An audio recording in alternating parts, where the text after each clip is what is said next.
боришоти барф дар шаҳри Хуҷанд ва аксари ноҳияҳои вилояти Суғд субҳи имрӯз санаи 9 декабр бештар ба ронандагони воситаҳои нақлиёт мушкилӣ эҷод кард, зеро роҳҳои нақлиётгарди шаҳр тамоман ях баста буданд. Ин ҳолат боиси лағжиши одамон бахусус нақлиёти сабукраву мусофиркашон гардид. Бинобар яхбандии роҳ ҳаракати нақлиёт душвор шуда бархе аз онҳо роҳи асосиро монда ба гирду канор лағжиданд ё худ ба ҷойбурҳои канори роҳ даромаданд. Ҳангоми наворгирии гурӯҳи корӣ аз ҷониби кормандони корхонаи давлатии истифодабарии роҳҳои шаҳри Хуҷанд дар бештари роҳҳои мошингард маводи зидди лағжиш хожида шуд, аммо ин дафъа барои бартараф кардани яхбандии роҳҳо он ҳам кор надод.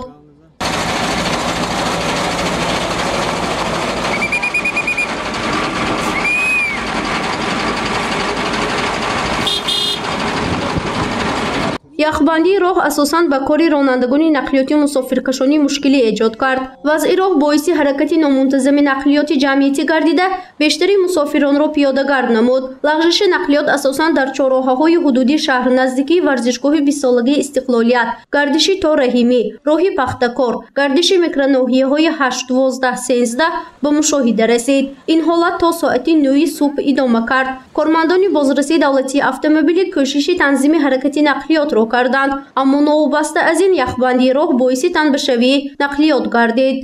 Одам мӯл, мошин кам, ба зӯр омдем, расво ҳама ҷора. Гаспудни гӯснаш полный вай.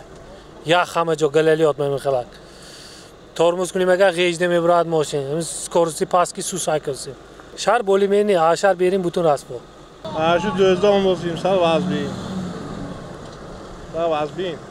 боришоти барф ва номусоидии вазъи ҳаво боиси муваққатан қатъ гардидани ҳаракати нақлиёти боркашони калонҳаҷм ё худфура дар шоҳроҳи Хуҷанд Душанбе Чаноғ низ гардид. субҳи имрӯз аз бахши раёсати кумитаи ҳолатҳои фавқулода ва мудофиаи гражданӣ дар ноҳияи Айнӣ тариқи суҳбати телефонӣ иттилоъ доданд ки ҳаракати нақлиёти боркашон дар шоҳроҳ соати 18 бегоҳии санаи 8 декабр муваққатан боз дошта шуд, зеро боришоти барф боиси яхбандии роҳ ва душвор шудани ҳаракат дар шоҳроҳ гардид. аз ин ҳоло танҳо ҳаракати нақлиёти сабукрав тариқи шоҳроҳ иҷозат дода шудааст. дар ҳудуди ноябр боришоти барф ва қайд гирифта шудааст.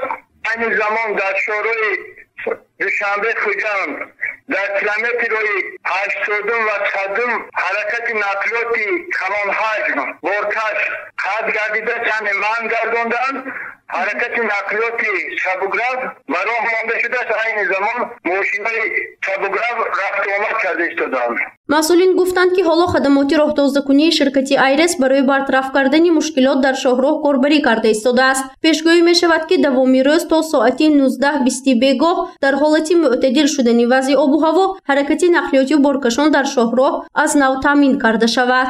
бо сабаби боришоти барф раҳҳо ях кардааст. айни замон аз тарафи ширкати Айрес боркард карда шуда истодааст ва ҳаракат дар муддатҳои кӯтоҳ бояд барқарор карда шавад. дар ҳамин ҳол аз раёсати кумитаи ҳолатҳои фавқулода ва мудофиаи гражданӣ дар вилояти Суғд ба мо иттилоъ доданд ки тибқи барқияи телефонии кумитаи ҳолатҳои фавқулодаи назди ҳукумати ҷумҳурии Тоҷикистон дар вилоят аз санаи 9 то 11 декабр ҳавои номусоид боқӣ мемонад. ин рӯзҳо дар шоҳроҳи Хуҷанд Душанбе Чаноғ низ фаромадани тарма аз эҳтимол дур нест. бинобар ин масъулин аз ронандагон даъват ба амал меоранд ки муваққатан аз ҳаракат тавассути шоҳроҳ худдорӣ кунанд. раёсати кумита дар вилоят аз ҳамаи шаҳрвандон ронандагони воситаҳои нақлиёт эҳтиромона хоҳиш менамояд ки дар ин рӯзҳо бесабаб ба сафар набароянд, ҳаёти худ ва наздикони худро зери хатар нагузоранд. пеш аз ба сафар баромадан ҳатман аз вазъи ҳолати роҳҳо бохабар бошанд.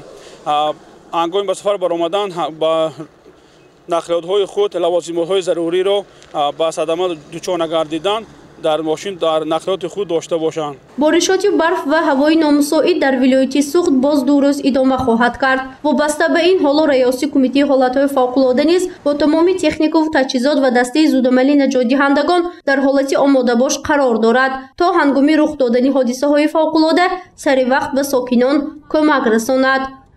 гузориши Фарзона Шамсиева, Наимҷон Аюбов барои барномаи Тилотсии Хабар.